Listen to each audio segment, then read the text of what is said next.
Oh, good morning.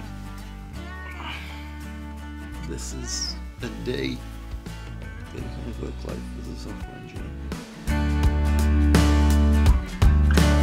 In a little bit, I'm gonna go back to sleep. So, since it's a Wednesday, I will often have woken up and then gone back to sleep, as my wonderful partner will have to get into college early. And since it's a Wednesday, I will have woken up in our home. So I'll generally get dressed, lumber downstairs, look around and clean up a little following the previous night's pub night. Tuesday nights are pub nights, but we host them here because pubs are expensive now. How we looking? Bin's full and then another bunch of dishes. Okay. Not terrible. Not bad at all. We've generally not quite gotten everything by the time morning comes. I will try and find some breakfast with the things in the fridge or the bread bin, but new to me this week is pre-buying some food to make sure I at least have something that comforts me to start the day, as I've been struggling with my energy levels a lot recently. Once I've cleaned the house to make my partner's life a little bit easier when they get back, I will then check when the next bus is, provided that they're on, and head on out. I'll get off the bus right in the middle of the industrial estate and walk over to the edge of the industrial estate, where my office is. And of course, on the week where the buses are on, the one time I'm running ever so slightly late for a bus, it's perfectly on time. Every time I'm on time, the bus is a few minutes late. Without fail. Nope. On time. Sails past me. So I'm here an hour later than planned.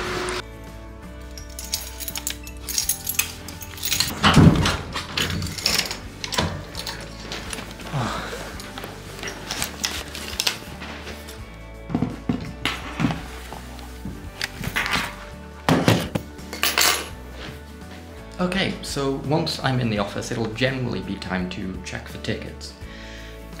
I try to avoid doing this out of hours, especially when I'm not explicitly asked to, because obviously sometimes you have to, sometimes you're needed on a project outside of your primary hours, but work-life balance is important, and I'm realizing that a lot recently, so yeah, I've been trying to avoid doing it out of office. Yeah. But we're gonna check for tickets, and I've already done it, spoilers. And it doesn't appear that there is anything, so documentation and leads and marketing stuff for me today, I guess. Yay!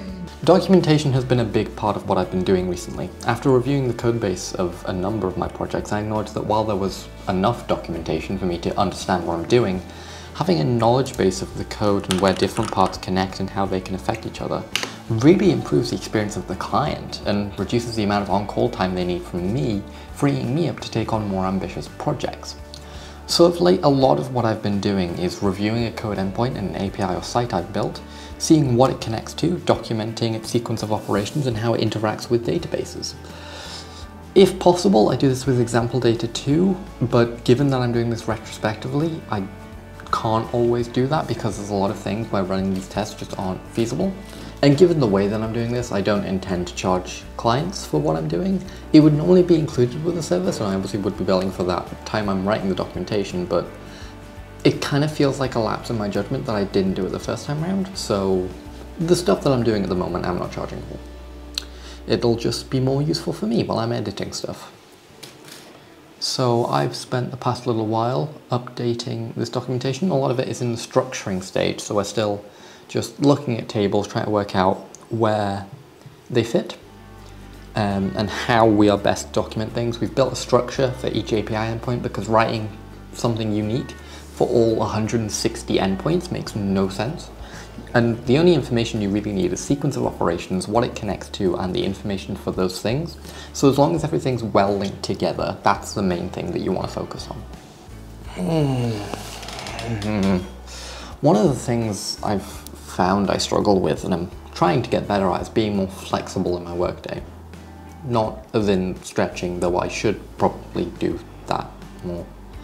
No, I'll be working on something like pretty dull and just going, and I'll get an email or I'll get a message or something will happen that requires an immediate response, because you don't want to leave someone hanging on an email, especially if they're like an active client. So you go and respond to that email, and often that will require me to send over a file or prepare something or get a single task done.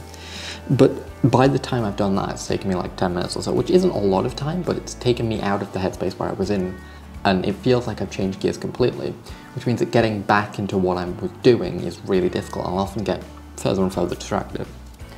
I think I'm getting a lot better at it because I just, yeah, that was a bit of an exaggerative way of phrasing it, but I want to work on it still. Because I have like 3 things open right now, which is good. Multitasking is good. Constantly getting distracted by everything, less good. Alright, it's time for leads. Oh, but first. Oops. Oh.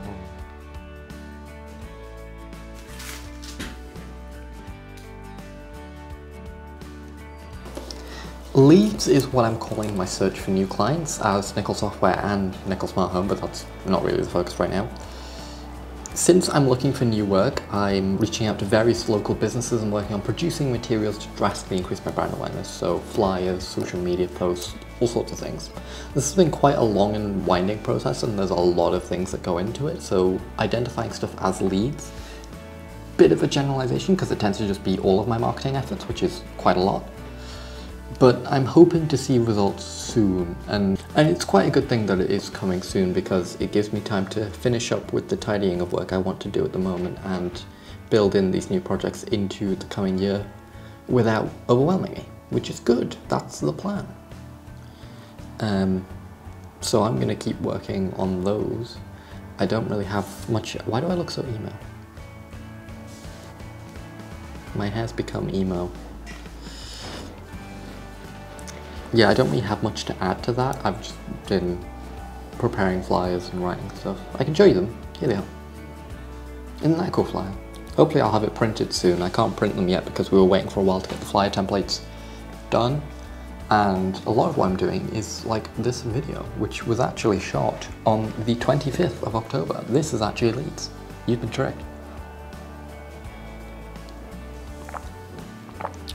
I've been trying to prepare social media presence for both businesses, even if NSOs is literally just OP, because I can reference that as me being active, me being still existent, that kind of thing. I don't think I'm putting OP on NSO's website, far from it, but a lot of people who know me by NSO also know me by olivernickel.co.uk, which does incorporate OP a lot. Speaking of, I should probably just update that website. I should go through a lot of my websites. Maybe I'm going to change gears and do that because the play is close to finished. I just need to get a friend to review it, or my partner to review it. Hello.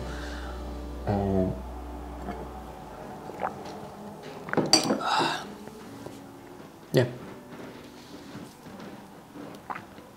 Okay, change of plans. I'm going to start reviewing stuff. See, this is the problem with what I've been doing recently, is that I will just decide to change my mind on what I'm working on, like out of the blue.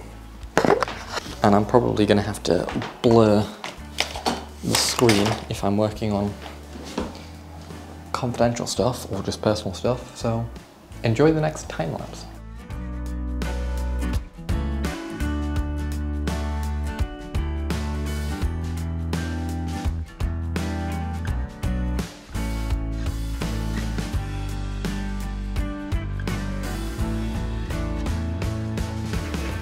So what I had originally written in the script, because by the way this video was scripted in case you couldn't guess, I'm not good at ad-libbing.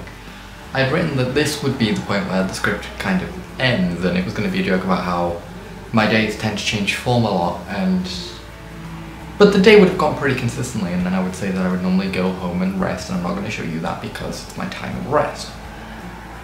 And then I got a notice from HMRC saying that they are charging me a penalty for not filing a tax return for a tax year in which my company didn't exist. So I'm lightly frustrated right now. I'm currently in the process of contacting HMRC to go, that's mad, right? Because yes, I might just have to pay the fine, and if I do have to pay the fine, then whatever, but I'd like to know that I'm at least, if I'm crazy or not, because that makes no sense. Nonetheless, the day kind of got thrown off the rails, but they always do, so yeah, whatever. The point is that a lot of what I do is quite dull. I sit here and I type things, or I sit here and I make small things, and then I write posts and I make social media posts, and that's it. So that's why making videos around what I do has been difficult. I've had to find specific topics that I can talk about, and hopefully we've got a good few of those now for the foreseeable future. So I've just been connected on HMRC, so I'm going to... Okay, I'm going to go deal with this now, and I'll update you on whether or not I did well, but if not, that is a day in my work life. I would then go home, and as I said, I'm not going to show you that. It's my private time, and I get that, like, that's a day in the life thing, but this is a day in the work life, so